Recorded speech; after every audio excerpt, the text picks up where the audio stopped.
مثلما دأب النجم الأرجنتيني ليونيل ميسي على إمتاع محبي كرة القدم بمواهبه الرائعة، أصبح نجما آخر في المؤلفات والقصص بنفس إنساني.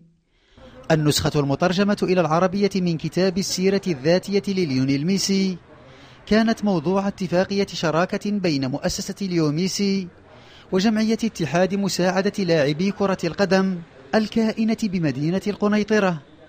بموجبها ستتكلف الجمعية المغربية بالتوزيع الحصري ل2,250,000 ألف على الصعيد العربي. الكتاب نعرضوه على الناس، يعني مؤسسات عالمية كمؤسسة قطر اللي عرضناها عليها، ومؤسسة بن راشد المكتوم، واللي ياخذوا يقتنوا الكتاب ويعطيوه يفرقوه بالمجال على الخيريات وعلى الأطفال بالعالم العربي. احنا عندنا دابا على العالم العربي تنفرقوا الكتاب، والعالم العربي ولا سيما منظمة الطفل العالم العربي كاين 15 مليون طفل متشرد في الشوارع. إذا لا جينا وعطاوهم هذا الكتاب وخذاه وقراه، ربما نصلحوا شي وحدين من هذوك الأطفال تصلحوا.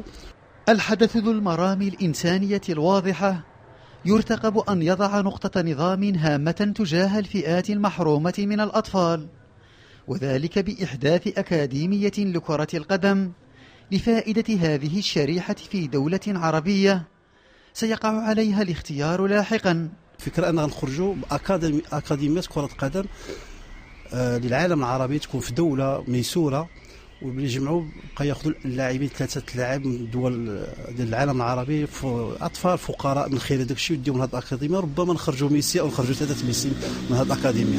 المؤسسه التي يرأسها جورج ميسي والد فنان نادي البارسا ستفتح سبل العنايه بالاطفال المعوزين، مثلما ستدفع بتقويه الانشغال تجاه المهتمين بالمحرومين واحداث بوابات الانفتاح والاندماج من خلال سيرة نجم محبوب.